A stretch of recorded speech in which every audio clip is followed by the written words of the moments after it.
Jai Gurudev.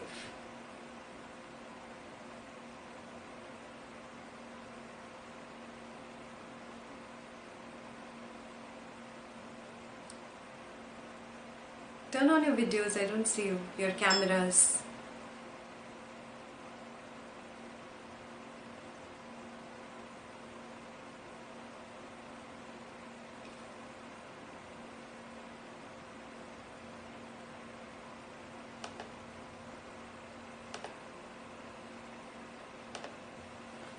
Okay.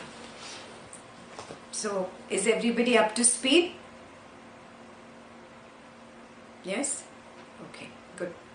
So, we'll begin with page 112. In the middle of the page we are going to begin. Like on the lower side, there's Rama asks a question. So, who's going to start reading now? Shruti is a guest of honor. She should start. Shruti, are you up to speed, dear?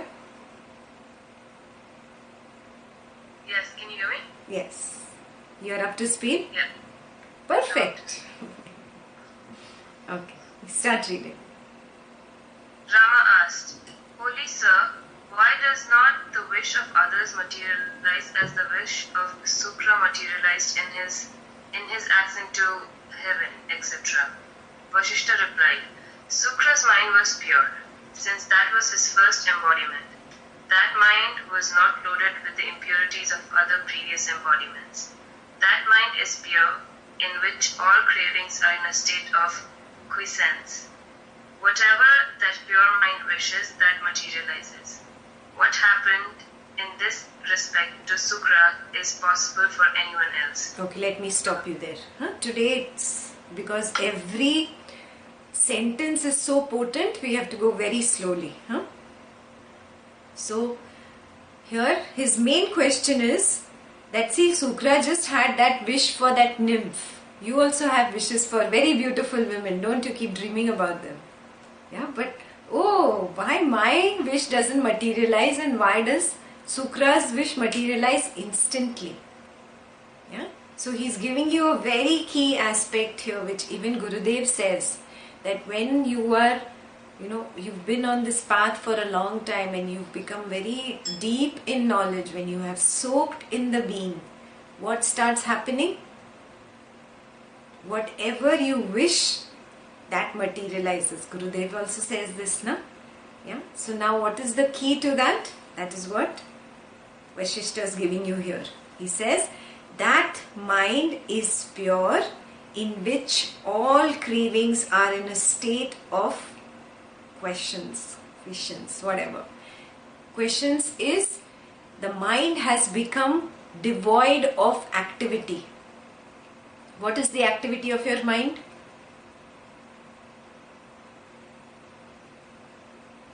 What is the activity? Yeah, chitter chatter about what? Likes and dislikes. Perfect. Raga, dvesha. Constantly that is going on.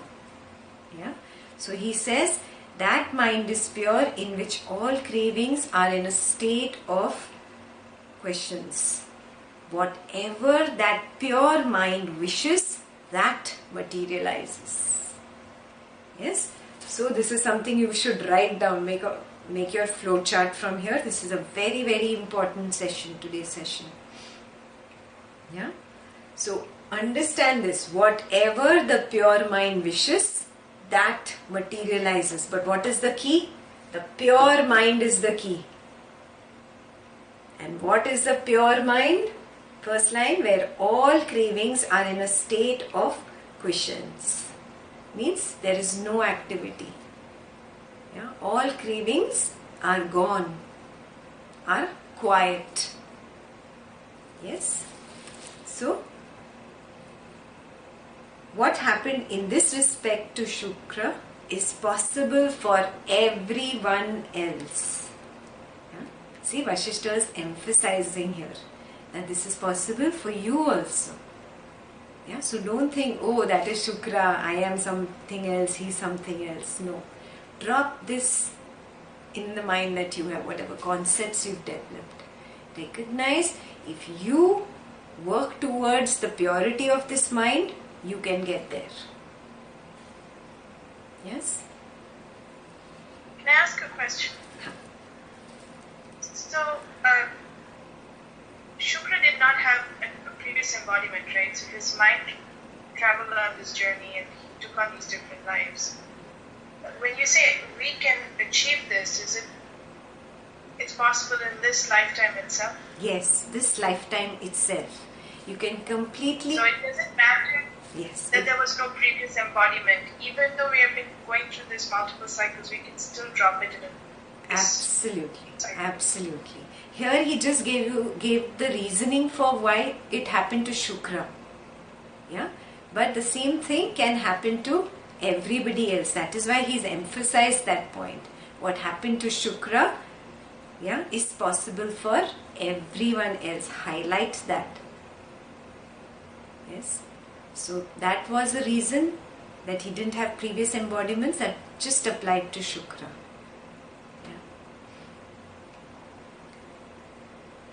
Few weeks ago, I think, last week, I think Jayashree asked me this question, that how come Vasistha says that even an animal can get enlightened? Yeah? Did this question come to you? Even Daphne asked me this question. Did you also think about this? Yeah, I've been actually struggling for a long time with Karkati and Leela's story. Huh. How Saraswati comes to her and shows her the way, even though she's trapped within the worlds. And then I thought of Karkati, who asked for penance, but she was still here on earth. Like even when she was liberated, she still was here on earth, and the kings took her away to their region. So I guess I was struggling with, is it Karkati's karma, past karma of bad things, that why even after attaining liberation or I don't know, I think I was still struggling a bit with the concept of the same cycle. I'll explain this to you. So basically Vasistha is saying anybody or anything, an insect, an animal or a human being, can attain liberation with self-effort, with that thirst.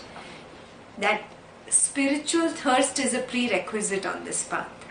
Yeah, that earnestness, that sincerity, that desire for getting out of the cycle of birth and death. Yeah, moving away from this Maya. So it doesn't matter if you're a demon, or you are just a simple queen, or you are an animal also. Yeah. So he says anybody can attain liberation. So now we have understood, when we exhaust our bag of karma, yeah, I am still in this body. It was one of my 5 Sanchita karmas that cannot be changed, you remember, that gave me this body. Yes, so that means my birth is determined, predetermined, and my mode of death and the longevity is predetermined. So let's assume this longevity is 90 years, but I get enlightened at 60. So the 30 years I have to still go through this body, yeah, but I will be in an enlightened state, yeah, where nothing affects me. It will be those 30 years just to whatever, the rest of the loan that I had taken and just paying it off. Yeah, but nothing, yeah, but nothing of this samsara will touch me. You remember in the beginning we had done this. Sorry? Yeah, I got it. Yeah. We had done this in the beginning. Videha Mukta and Jivan Mukta, you remember? Yes. Huh? That was that. Yeah, that while living in the body you can get liberated. Yeah, so that's how it works. The second way is, at the time of death you can liberate it. Do you remember the window? Yes, the window of liberation. We had discussed this during our Upanishad session. Yeah, and those who have not discussed it, don't worry. Very soon we'll be discussing it again, 18th and 19th of April. Yeah, so the window of liberation at death, that is the second possibility of getting liberated. Yeah, and that decides whether you are going to climb the 7 steps of wisdom after that, or go down the ignorance You remember the 7 steps of ignorance also? Yeah.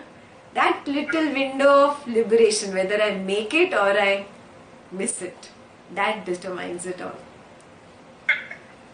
After everything, it comes down to that.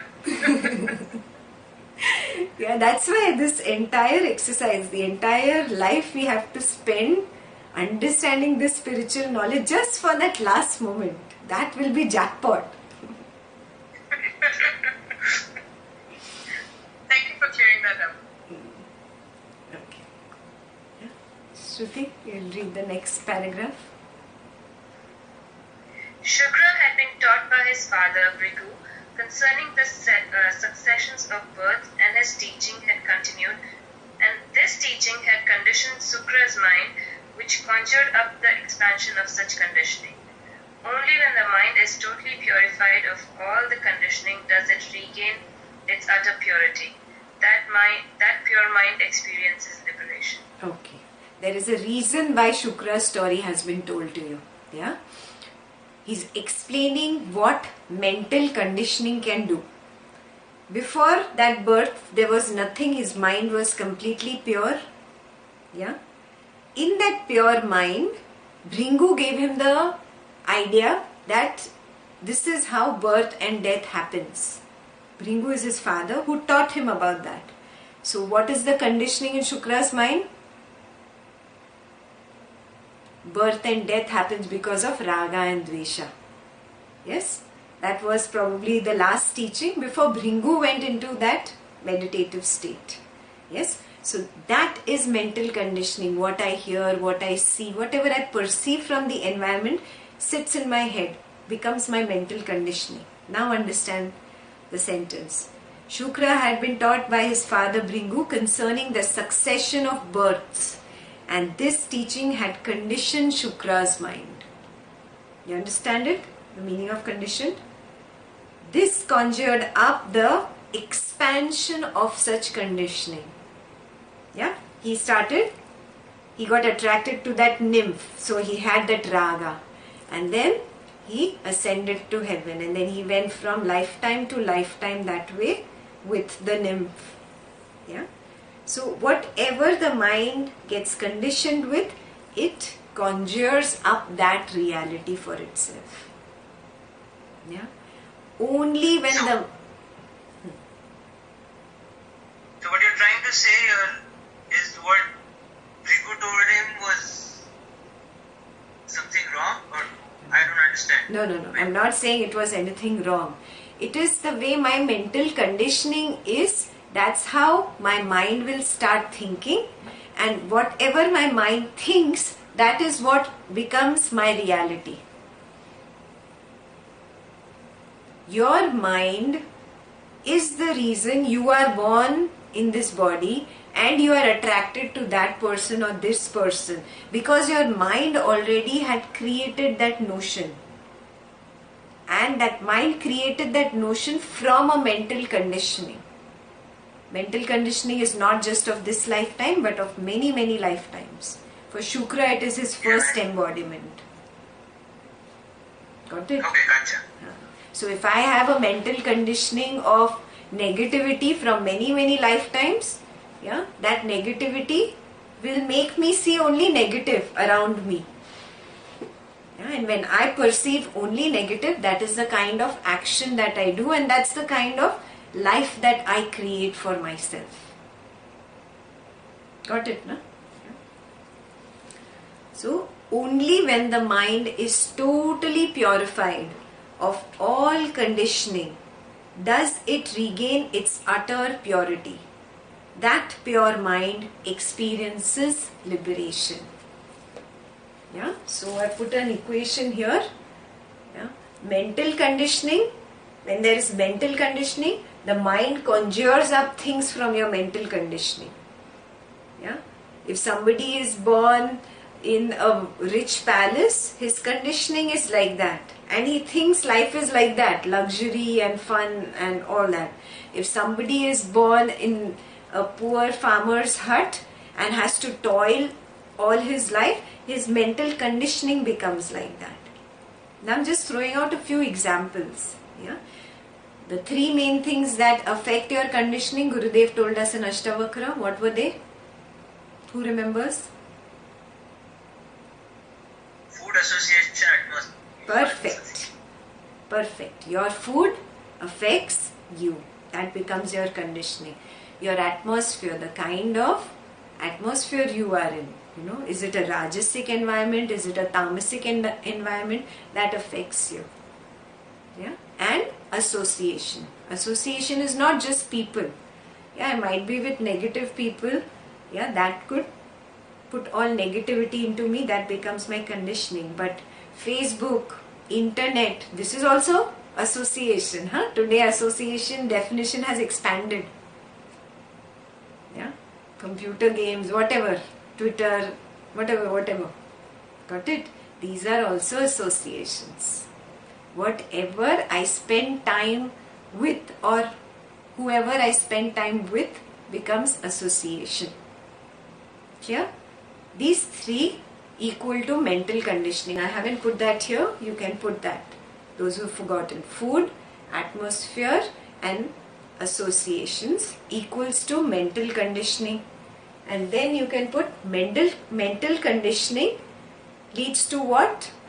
The mind conjuring up things. Oh, this is like this only. If I'm a negative person, even the other person who's nice, I will start thinking he's thinking bad about me. I am conjuring up things from my own mental conditioning. The other person has not even said a word to me. Got it? Mind conjures up things. Yeah? And that itself is my bondage. Yeah? He will take us into this a little more. Yeah? Purified mind is devoid of conditioning. So it is your responsibility to reach this state where you let go of all conditionings. And how do you let go of conditioning?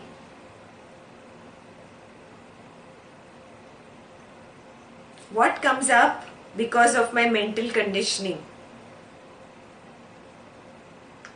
Ragas and Dveshas. Perfect. Ragas and Dveshas. Answer to every question you ask is Ragas and Dveshas.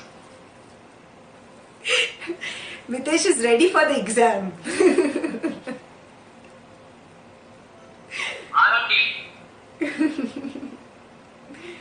Okay, so you have to become devoid of conditioning, and that mind only can attain liberation. As simple as that. Clear so far? Yeah? Shruti, will you read ahead?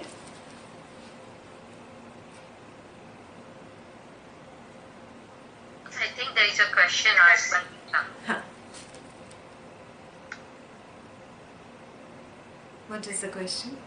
So does a Videha Mukta not be affected by atmosphere? Once you reach that state where you are liberated while living, yeah, the body might go through its Rajas, Tamas and Sattva. Obviously, it's required for the body to sleep in the night. Yeah, just because you are enlightened does not mean that the body will not sleep. Gurudev sleeps. He may sleep just for 3 or 4 hours in a night, but the Tamas cycle will take its time and come and go. Then the Rajas comes where there is activity. All day Gurudev is up.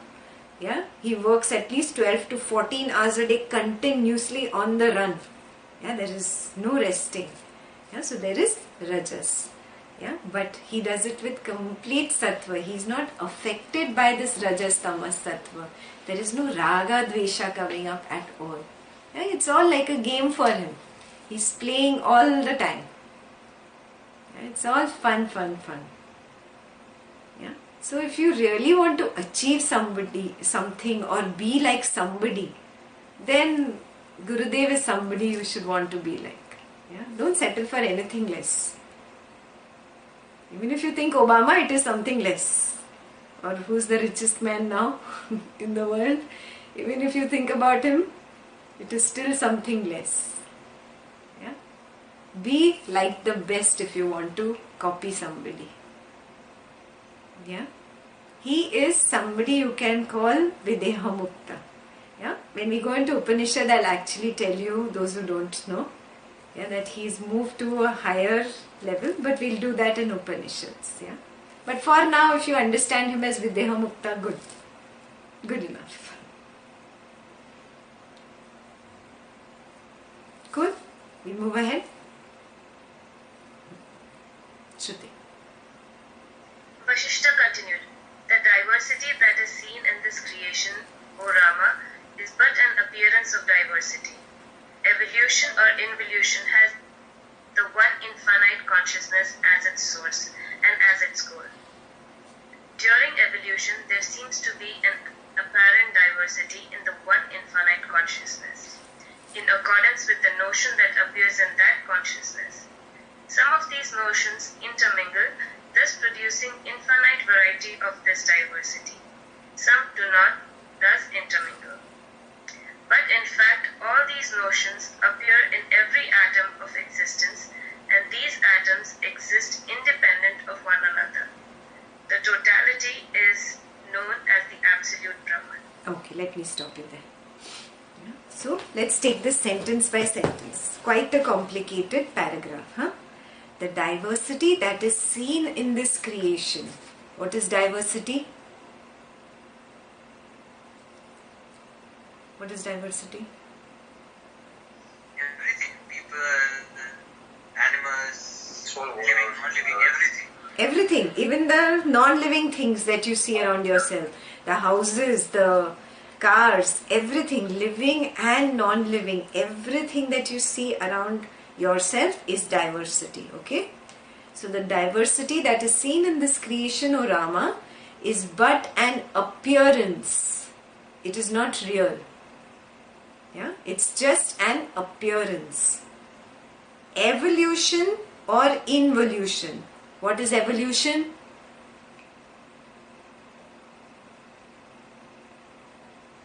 Evolving from a lower life to a higher life, if you want to call it. Yeah? Yeah, you move. Advancing or expanding.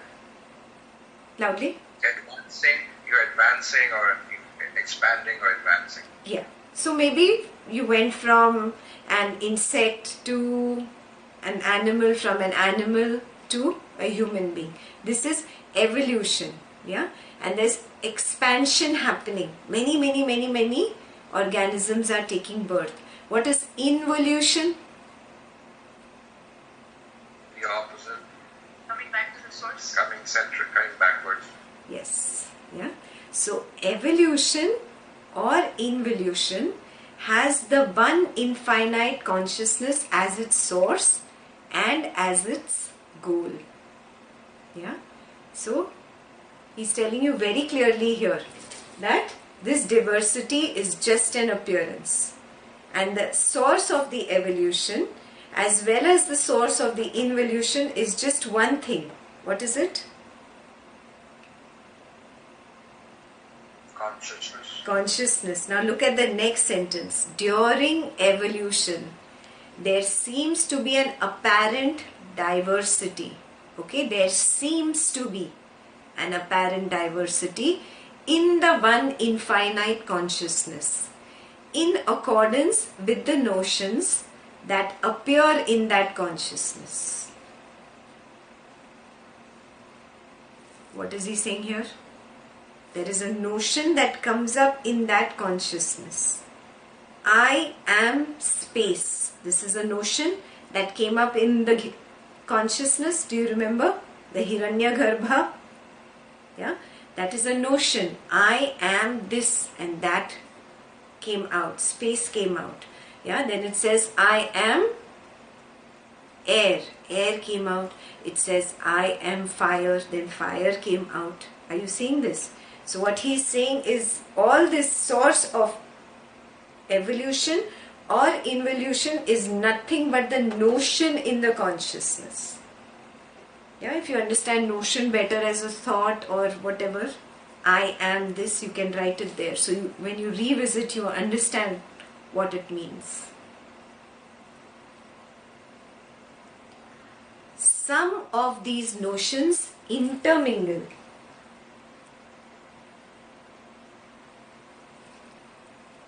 And thus producing infinite variety in this diversity.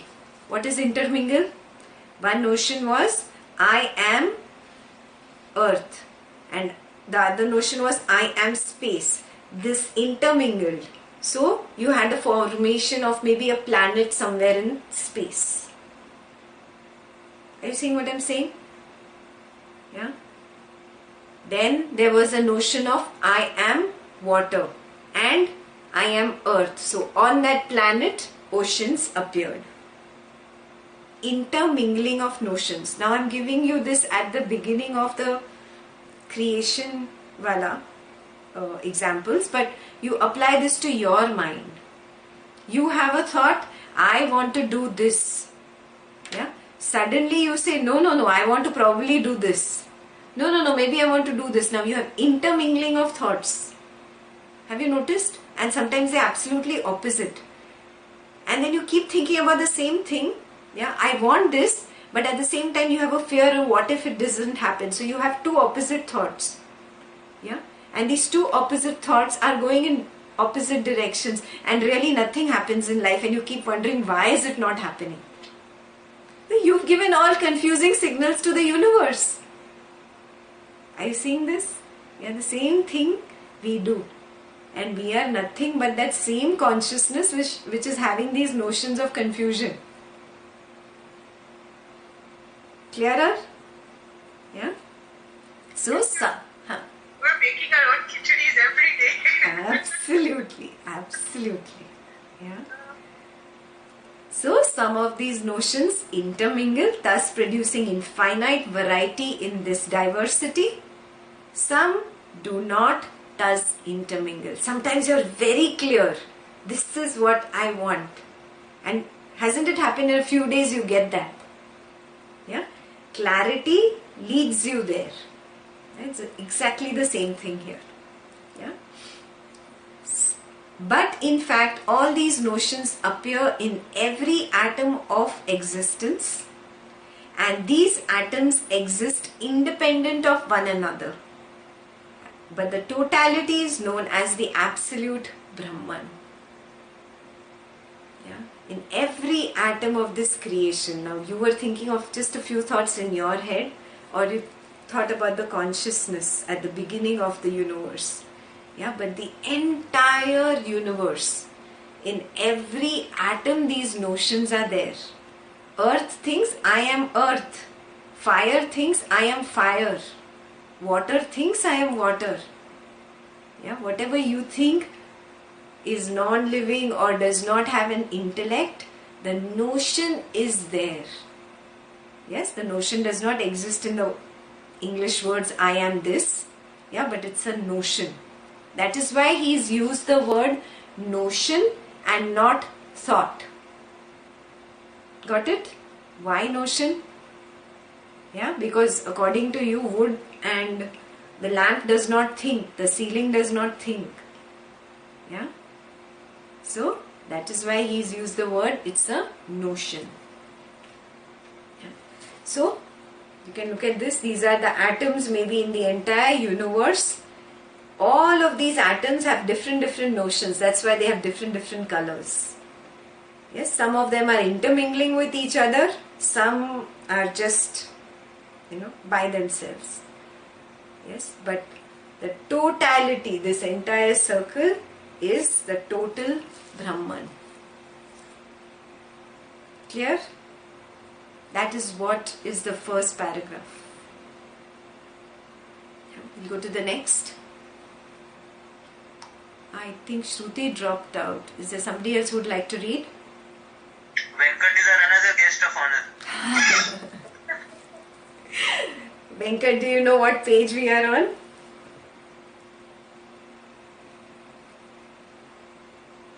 No. Maybe somebody else can start. He'll probably catch up later. Is 113? I can read. Ha. Each individual sees only these objects which are rooted in his own mind. When the ideas in the mind do not bear fruits, there is a change in the mind. There follows a succession of births to suit these psychological changes. It is this psychological connection that creates the conviction in the reality of birth and death, and in the reality of the body. When this conviction is given up, there is the cessation of embodiment. Okay, let me stop you here. So, each individual sees only those objects which are rooted in his own mind. How can something get rooted in my mind? What is the word we learned for it? Conditioning. Perfect. My mental conditioning. Yeah. Because of my mental conditioning, I don't even know what things can get rooted in my mind. Yeah. I'm very innocently watching TV and I see some silly horror serial or whatever. A ghost gets rooted in my mind. Yeah, and I laugh it off at that moment. But maybe afterwards, when an opportunity comes where I'm all alone in the house and it's dark, I suddenly see that ghost somewhere. I've seen this. The mind sees only that which is rooted in the mind. Got it? Yes? So, notion is rooted in the mind. That leads to the individual seeing that only. Okay, now I gave you an example of just sense of sight. Yeah, it could be sense of sound. Yeah, it could be sense of taste. It could be sense of touch. Yeah, because there is an idea in my mind that this touch should feel like this, it feels like that only.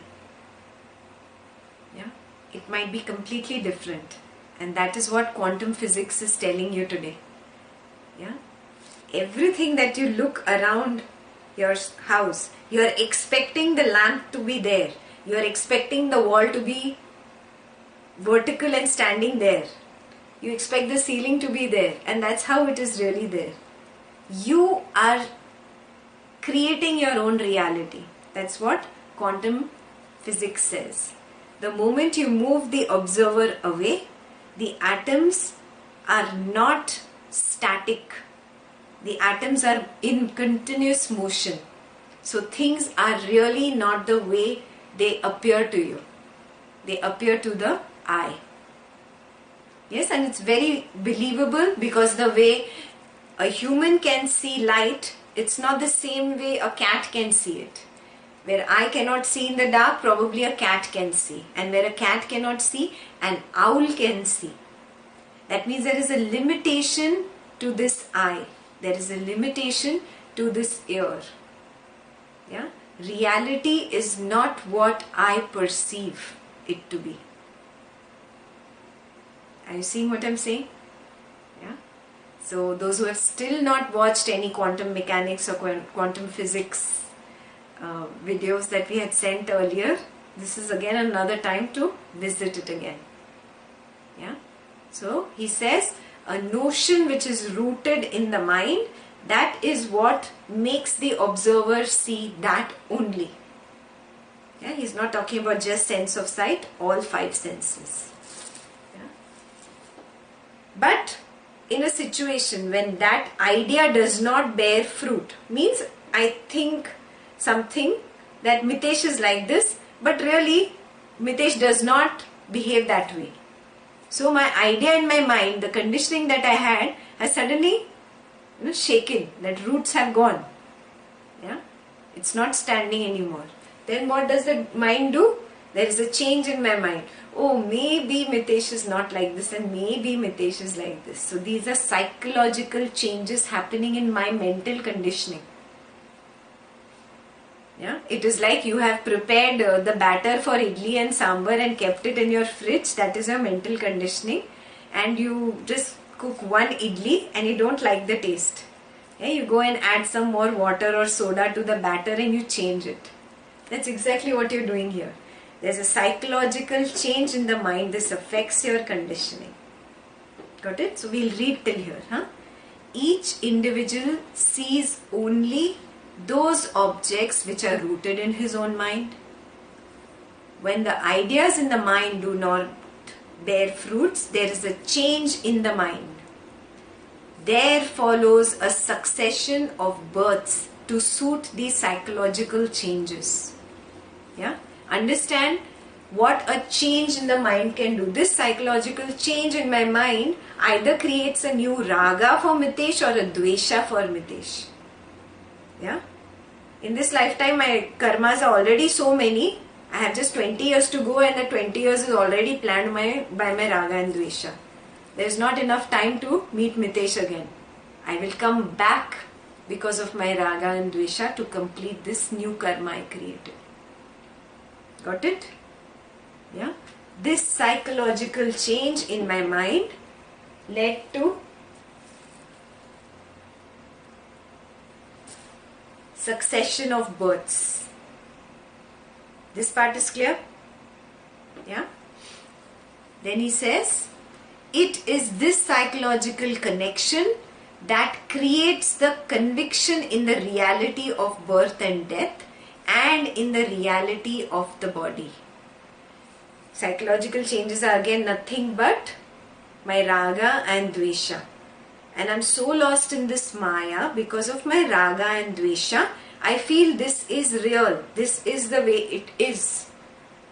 Yes, I am completely lost in this maya of people, situations and things, and I have raga and dvesha with people, situations and things.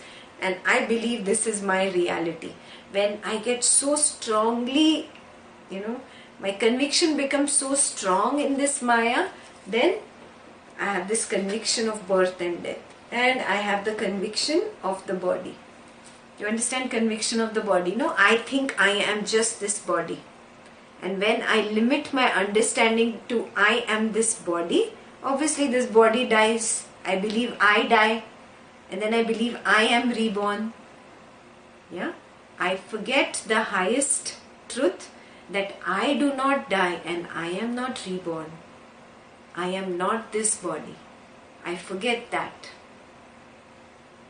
Now do you understand this? Yeah? So my psychological change led to succession of births, led to a conviction in birth and death, because I have the conviction of the reality of this body. I am so strongly grounded in Maya now. Obviously, I cannot attain liberation unless I give up this conviction. Only when I give up this conviction will I get out of the cycle of birth and death. Got it? That is the cessation of embodiment, getting out of the cycle of birth and death.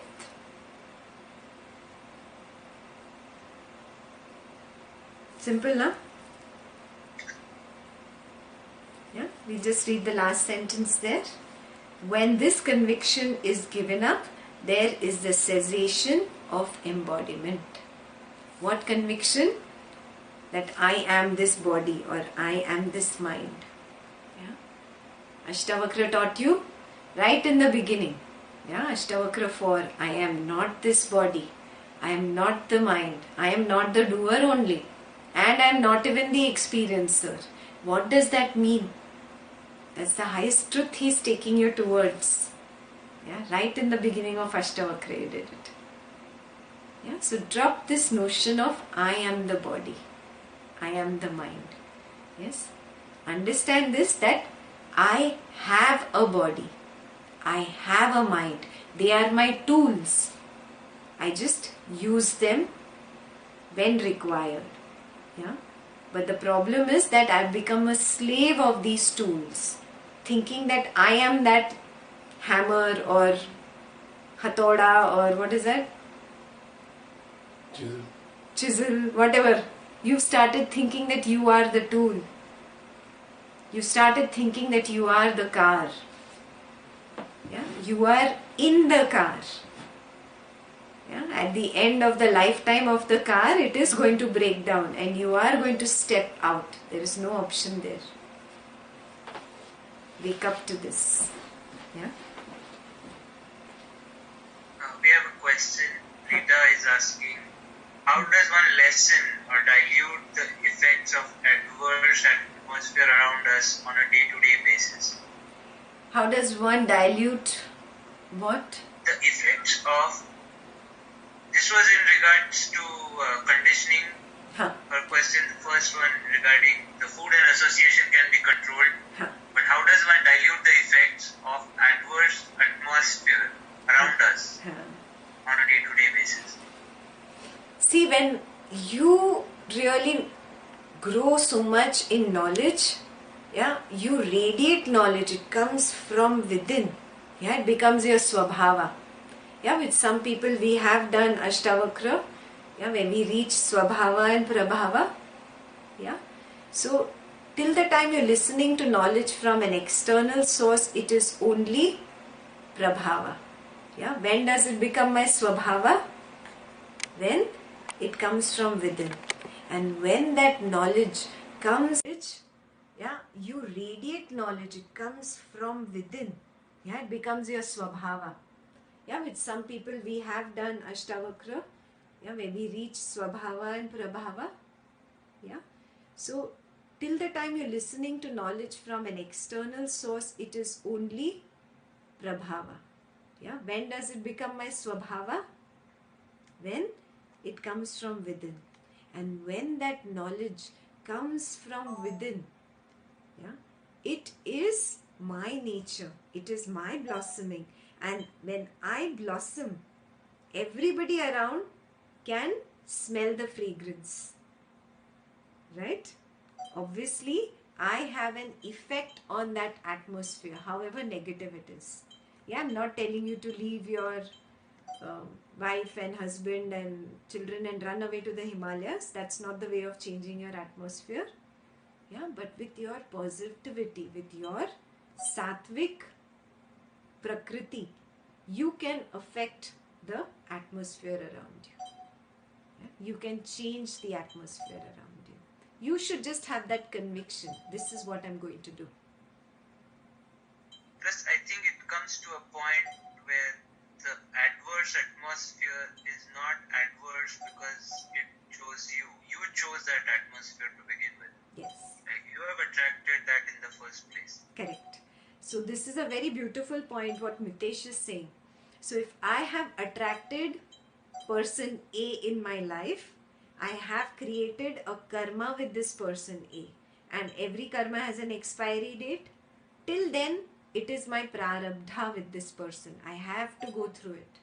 There might be exits, but exits are things which are obviously where I can get out of a difficult situation with this person and make it happy.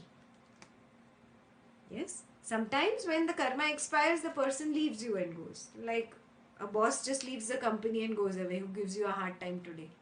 He might get a new job, but it's such a relief for you. So that's how karma can expire and the atmosphere can change. Clear?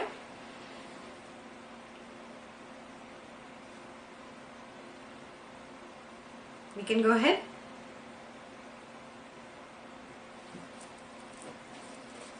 Next paragraph, who's reading? I can continue. O Rama, the tree in a seed grows out of it after destroying the seed. But Brahman creates this world without destroying itself. Hence, it is impossible to compare the incomparable. Brahman with anything whatsoever, whereas the tree, etc., are definable material substances. Brahman is nameless and formless being. It is the Brahman alone that becomes what appears to be of a different nature. Yet from another point of view, it does not so become, for it is eternal and changeless. Beautiful. So you cannot compare it to a tree, because a tree is material. But you can in a way compare it to water. The same water becomes vapor. The same water can become ice. So there is diversity. So it is changing, but still it does not change. It is still maintaining its quality of water. The nature of water is to flow. And when it is in its normal state, it flows.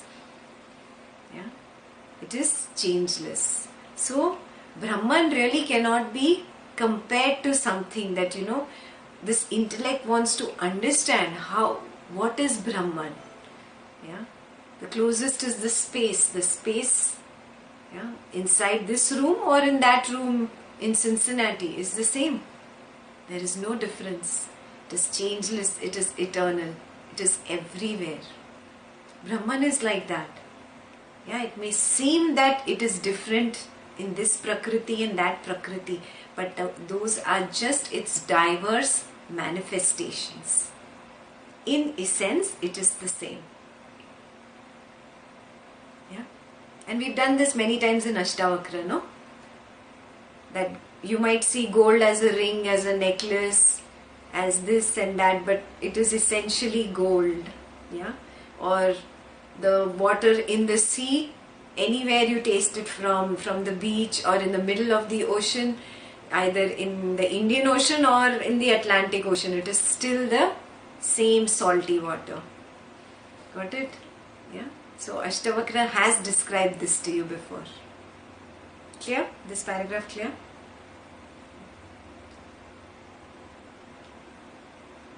When the self is seen as an object, the seer is not seen or realized. As long as the objective universe is perceived, one does not realize the self. When you see the mirage as water, you do not perceive the rising hot air. But when you perceive the hot air, you do not see water in the mirage. When one is truth, the other is not. This is so beautiful. This also we've done before, huh? When the self is seen as an object, if you keep thinking, oh, the self is a white light, a blue light, I'm going to see it today, I'm going to sit and meditate and meet that self. Yeah? I am treating self as an object. And till the time I treat self as an object, I cannot realize the self. Yes, the seer cannot be seen means you will not realize the self. So, let's read that again. When the self is seen as an object, the seer is not seen, realized. Got it? The seer or the self is not realized. As long as the objective universe is perceived, one does not realize the self.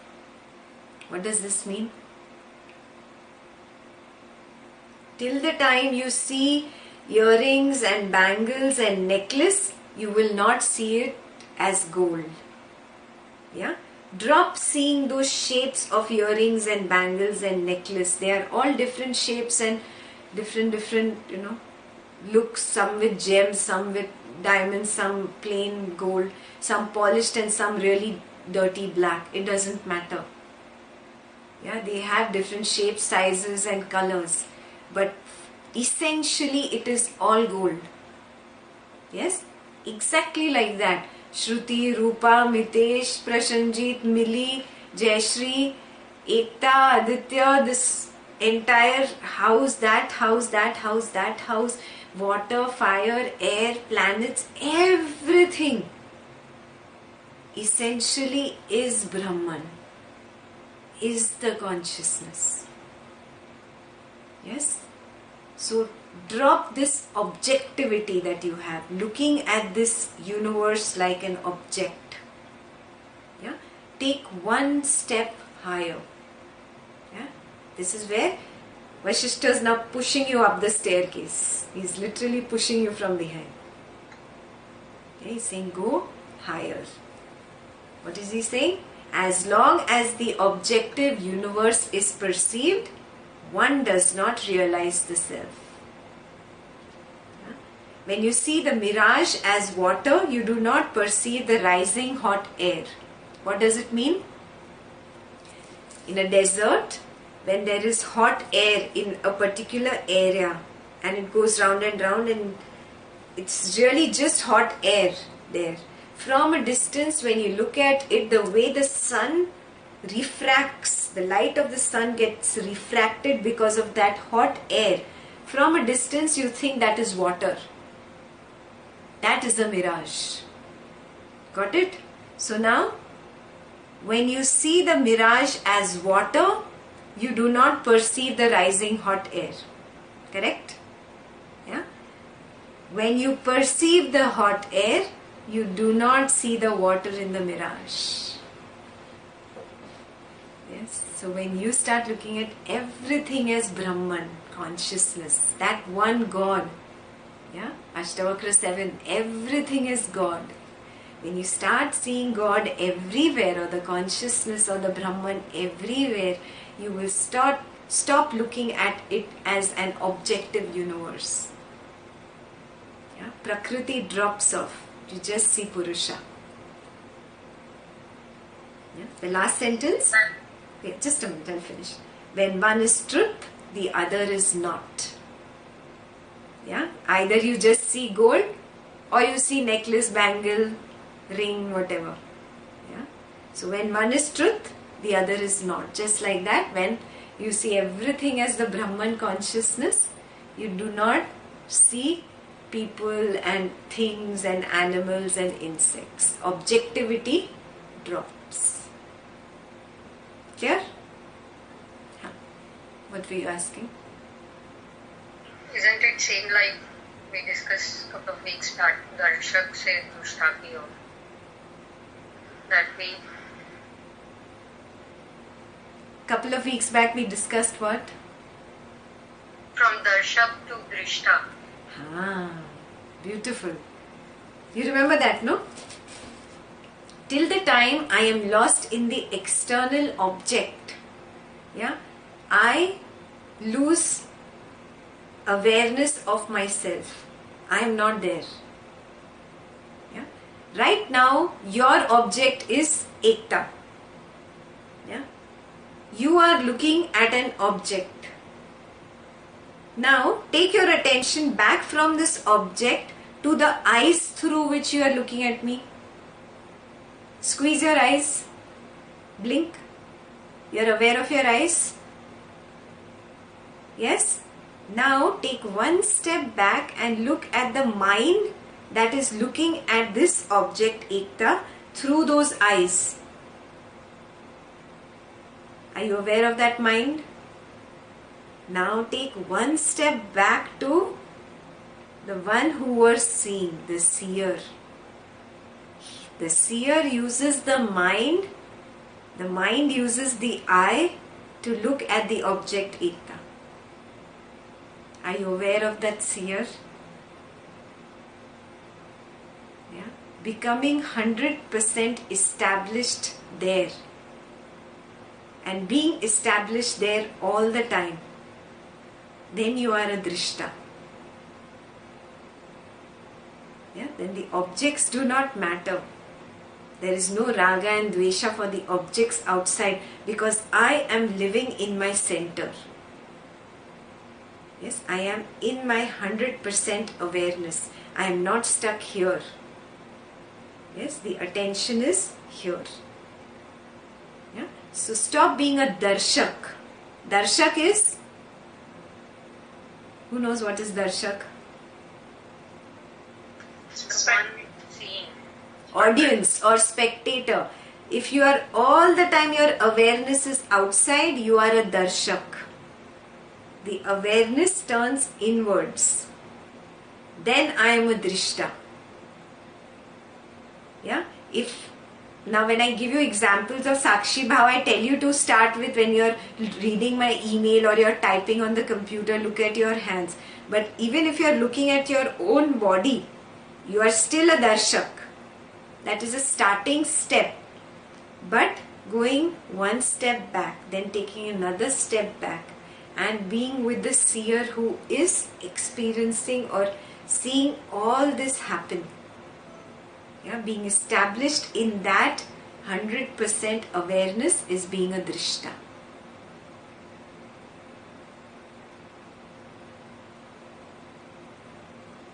I am having a lot of difficulty going from darshak to drishta, just conceptually too.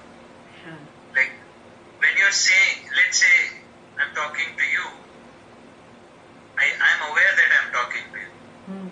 But if you try to focus on that seer, then suddenly I cannot focus on what you are saying. That will happen initially because you are still trying to be a spectator of yourself. Mitesh is trying to be a spectator of Mitesh. So you are still stuck at the darshak level. You have to take one more step back. Just one more, Mitesh. You're almost there. Almost there, yes. Do right from here. Almost there. Yeah, this will happen only with abhyasa, huh? Not just words. Words are not enough. Abhyasa, very important. So keep practicing all day, all evening. Easier when you're at home. Then take it into activity where there are many people in office or, But first begin when you are all by yourself. Can I just be a drishta? Just be. I am separate from this body. Means when I completely separate myself from the body, I can actually experience the body breathing in and breathing out. The chest rising and falling. You can actually feel the warmth of the breath going in and out. You can actually feel every heartbeat. Yeah, you've taken one step back. I am not the body. That is why I'm observing the body. Same way, taking one more step back and observing the mind, all the thoughts and the jumping of the mind I can see. And taking one more step back to the one who was seeing all this. That is the final step. Being a drishta, not a darshak. Being 100% awareness yourself. This is a totally new level, man. So that deep state of meditation is a state of drishta, Absolutely. Perfect. even with the closed eyes. That's why I'm raising this. Exactly. In fact, it's easier to begin with closed eyes. That is why meditation was the way yogis taught it. Yeah? You begin with meditation. It's easier with closed eyes. But slowly you take it into activity. Everybody teaches you meditation. That's why I started teaching you to do it in activity. Yeah? When you are all the time established in the center, you are actually walking meditatively. You're working meditatively. You're eating meditatively. You're 100% in awareness. Yeah? When you come to that state, then you do not need meditation. This is But 24-hour meditation. yes. You remember, no? There was one Ashtavakra. One. There was one Ashtavakra 31 where he says that this is the dangerous part of Ashtavakra. Yeah? Drop the Drop Yeah. the meditation too. Yeah. That is the state where it will drop off, because all 24/7 you are in a meditative state. Got Rupa, it? you're already there. Oh yes, Nitesh. I already. Okay. This is clear? Last paragraph? I can read. Huh. It is only when the division between the seer and the seen is given up, only when the two are seen as one substance, that the truth is realized. There is no object which is totally of a different nature from the subject, nor can the subject, self, be seen as if it were an object. There is no division in such a region. Perfect. Yeah, the last paragraph itself talks about the same thing that we spoke now. Yeah, it is only when the division between the seer and the seen is given up. Yeah, there is really no objects. Yeah, and there is no I and you. Seer and seen means duality, I and you. Till the time I am lost in I and you, yeah, I am lost in this Maya. Very, very clearly it is put here. So, till the time you do not give up the distinction between the seer and the seen, only when the two are seen as of one substance, that one substance is what? The Brahman. The Brahman. That the truth is realized. Yes. There is no object which is totally of a different nature from the subject. Who's the subject here and who's the object? is he talking about here? Subject is Brahman, and the Perfect. illusion is God. Perfect. Yeah. All this Prakriti Purusha, all the combination of Prakriti Purusha around you which you think is all diverse, these are objects. The subject is Brahman. Yeah. There is no difference really. You think that it is different because you got lost in the notion of the mind. The mental conditioning came up. And what was the first mental conditioning? The first thought because of which all this happened? I. Perfect. Yes. Because of that notion, diversity appears. The moment the notion is dropped, the diversity drops. Therefore, there is no real difference between the subject and the object. Got it? Everything is the Brahman consciousness. Nor can the subject, that is the self, be seen as if it were an object. You can never see the self. Yeah? Remember? Ashtavakra 6. Naksha Gochara. The seer cannot be seen. Do you remember? Yeah? You cannot see the self.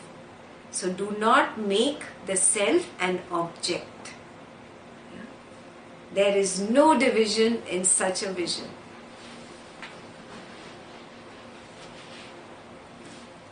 Clear?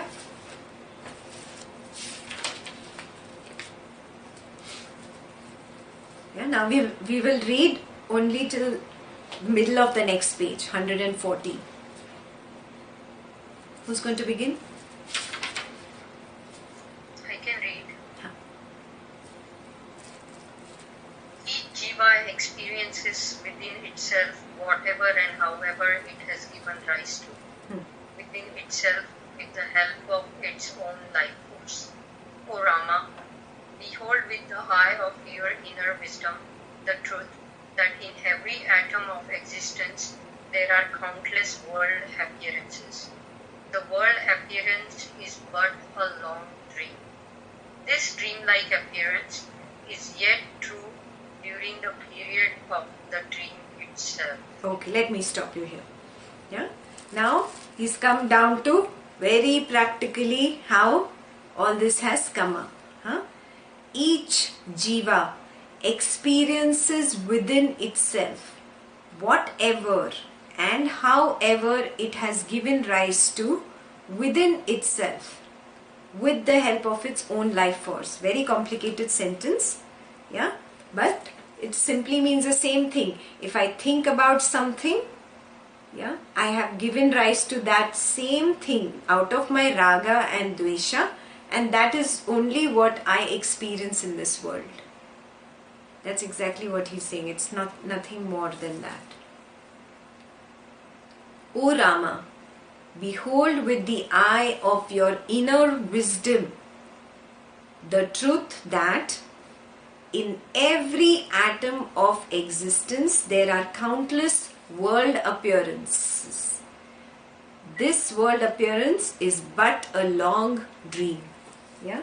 So you remember I had given you homework to watch Inception. Did you watch? No? Yeah, there is a dream within a dream, and there is a dream within a dream, and there is a dream within a dream. Yeah, if you've really not watched that movie, really you must watch and understand, oh my God, how a dream within a dream can be so real. Yeah, and you can actually go from one dream into another dream, and then in that dream bring up another raga or dvesha and go into a third level of a dream, and then go into a fourth level of a dream. It's amazing. Very beautifully done. Yeah, they probably stole the idea from Yoga Vasistha. Yeah, so in every atom of existence there are countless world appearances. This world appearance is but a long dream. This dream-like appearance is yet true during the period of the dream itself. When I am dreaming something, I think this is true. and very beautifully it is depicted in the movie Inception, that you start thinking this is true, and in that dream again you start dreaming something else. It's amazing, yeah, how beautifully it has been brought out. And that's exactly what we are doing here. Because of our raga and dvesha, we have created this body and the mind and the situation around us. And again, if we have a very strong raga or dvesha while in this dream, in this body-mind complex, you will again get into another dream. Like Sukra went from one life to another life to another life. Like Leela went from one life to another life to another life. Remember? Yes? So that's what he's saying. It is one long dream. World appearance within world appearance within world appearance. Yeah. Okay. We'll read the next paragraph. Within every atom is the potential experience of every kind. Therefore, give up all your notions of diversity or unity. Time, space, action or motion and matter are all but different aspects of the one infinite consciousness. The rare few realize that the world appearance seen within themselves is illusory, except as the one infinite consciousness, which alone is ever true. On account of this consciousness, the world appears in the jiva, and there are jiva within jiva, ad infinitum. It is when one thus experiences the truth that he is freed from illusion. At the same time, one's craving for pleasure is thinned out. This is the only proof of wisdom. A painted pot of nectar is not nectar, nor a painted flame fire, and a painting of woman is not a woman. Wise words are mere words of ignorance, not wisdom, unless they are substantiated by the absence of desire and anger. Perfect. Yeah. Within every atom is the potential experience of every kind. Means even within you, yeah, there is a potentiality of going in any direction.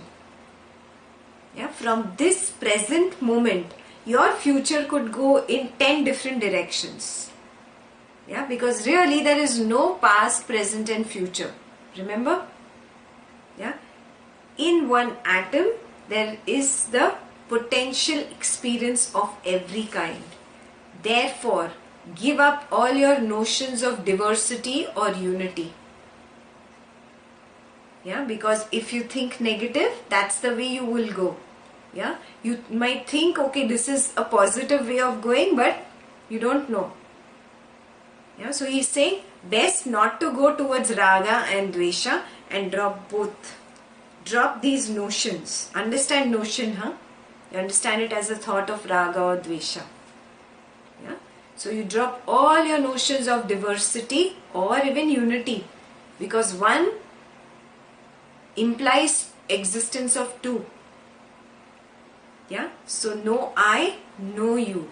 Drop both these notions of I and you. Yeah? Time, space, action, motion and matter are all but different aspects of the one infinite consciousness. Yes, we've also spoken about this. There is nothing like time. Yeah, there's nothing like space.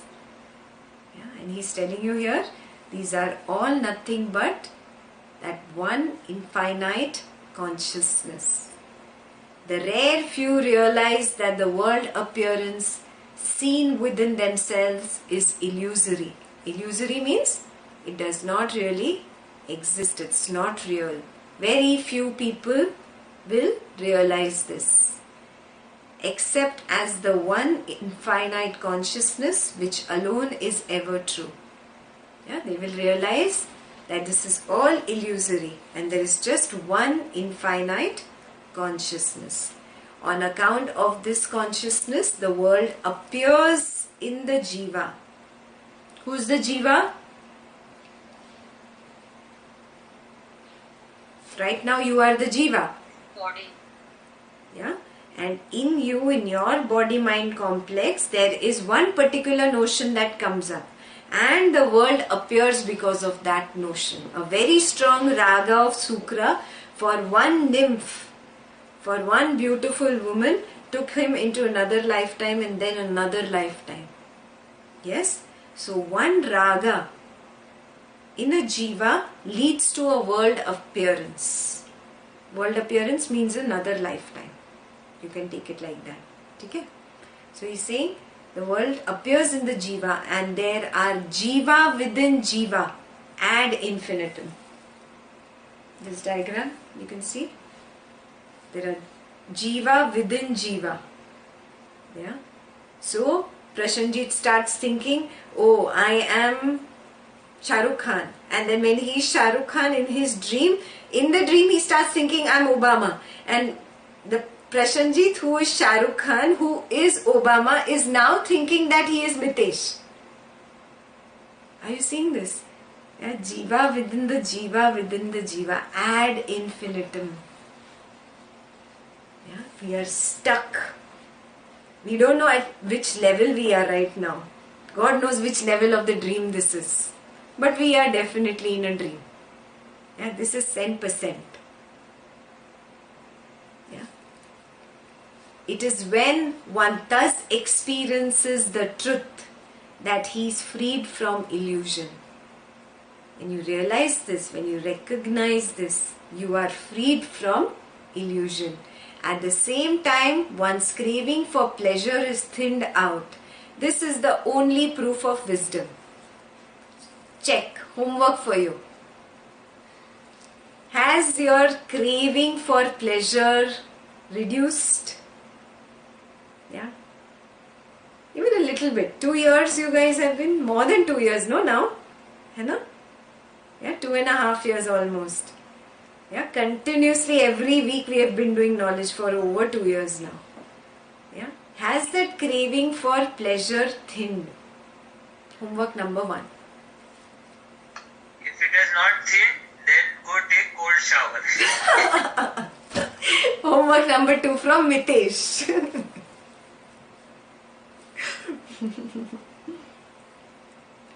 Anything is pleasure, huh? Yeah. Sight, taste, touch, yeah, smell, yeah, sound. All this is pleasure. Craving for any of this, has it reduced for you or not? Homework from Vasistha and Mitesh Maharaj. He gave everybody blessing, huh? If you missed that.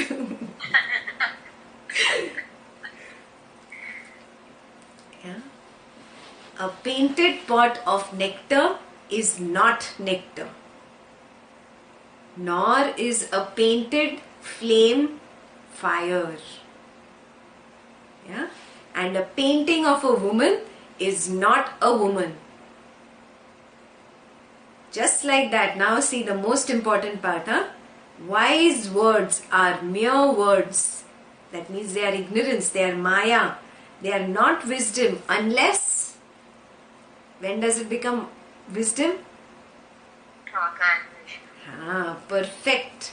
Unless they are substantiated by the absence of desire and anger. Desire is raga, anger is dvesha. So if you actually pick up the Sanskrit Yoga Vasistha, the words are raga and dvesha over there. Raga, dvesh, together, one word. Yes?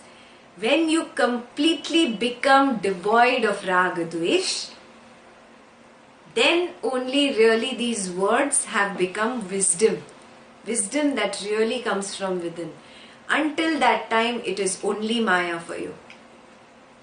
You are still lost in words. You are still lost in maya. So, today is testing time. Check yourself. Apne man ko tatolo. Where have I reached? Yes. We'll read this last paragraph and then we'll stop today, and no homework for this week. I want you guys to really read these 3 pages again. They are very deep, very complicated. Each paragraph is. Just read these 3 pages again. Yeah. So who will read the last paragraph? I can read. Huh. They who contemplate the absolute Brahman become Brahman. Hence one should resort to that which is not limited, conditioned or finite. By contemplating the form of the nymph, Sukra was bound, and when he realized the purity of his self, which is infinite consciousness, he was instantly liberated. Perfect. Yeah. So this is really very sincere homework for you. Where are you? Yeah. Has the thinning of craving started happening? Do I contemplate the Brahman more than contemplating about cars and houses and beautiful women and jewelry and I don't know what, shoes, bags? Yeah. Am I still lost outside? Is that what I contemplate most of the time? Or do I contemplate this highest knowledge where I'm really investing so much time every week? Yeah? You go within and see. Hence one should resort to that which is not limited. Anything in this world, all these things that you're running behind, yeah, all the people, the relationships that you're running behind, they are all limited. Yes, even situations. How long can you be famous? Yeah, you become an actor. You will still have an expiry date to that. So it is limited. Everything in this world is limited. Yeah. So you should not resort to something that is limited. You should not resort to something conditioned. Again, conditioning is raga and dvesha. Yeah. I'm letting my mind get conditioned by running after this, wanting this, or averse to that. I don't want that. I don't want that. Yeah. Away from this conditioning. I should not resort to this. And third, I should not resort to that which is finite. This is all finite, no? There's only one infinite, and what is that? Consciousness. The consciousness, the Brahman. Yeah, so contemplate only that. Yeah? By contemplating the form of the nymph, Shukra was bound, and when he realized the purity of his self, which is infinite consciousness, he was instantly liberated. Instantly. It can happen in this instant. Yeah. Stop faking it. Yeah. You're lost in this world. You have closed your eyes and you're faking that you're sleeping. Actually, you're not even asleep anymore. Yeah. For 2 years, Ashtavakra has been knocking your door. Vasistha is knocking your door. But you are faking it that you're asleep. This moment you open your eyes, this moment recognize this is all Maya, let go, drop it. This moment you can be liberated.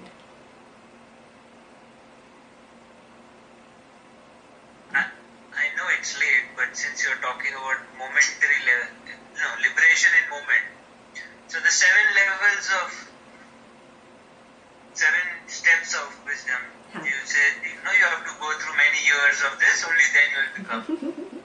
But then on one hand you're talking about many years, and on another hand you're talking about a moment. So it doesn't quite resonate properly. 2 years you've been, no? I told you, you're already very close up there. But that is only words of wisdom. No. I can see it on the board. Now your mind is trying to find an escape route. Oh, I still want to enjoy this little thing and I want to enjoy that little thing. No, drop. The day you stop letting your mind find excuses, enlightenment can happen in an instant.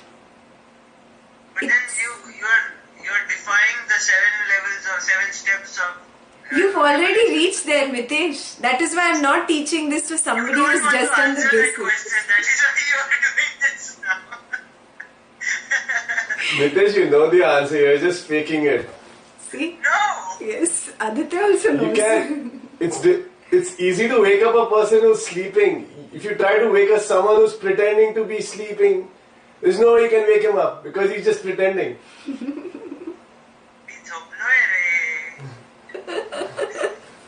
You're awake, you're very much awake. Just I'll recognize. continue this fight later. I'll let them.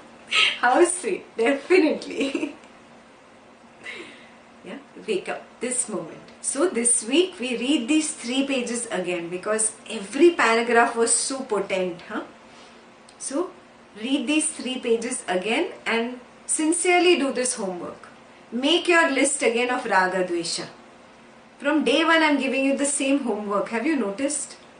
Ashtavakra 1 I gave you this homework. Till today I am giving you the same homework again and again. And compare it to your list that you made 2 years ago. Yeah? Make that list again and see, has my cravings thinned down? Yeah? Craving means both. Raga and Dvesha. Both are cravings. Clear? All set? Yeah. So next week we will meet and we'll complete the next 3 pages. After that will be the exam. Okay? So start studying. I am telling you now only. Yes? Start studying. You still have 2 weeks to go for the exam.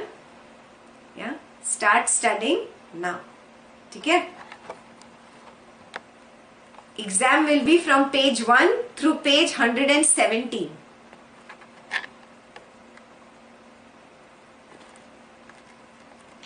It's very simple. Most of them are stories in the middle. Yeah, and read your last time's answer paper. That covers completely page 1 through 60. You don't even need to read the book. Just read your answer paper.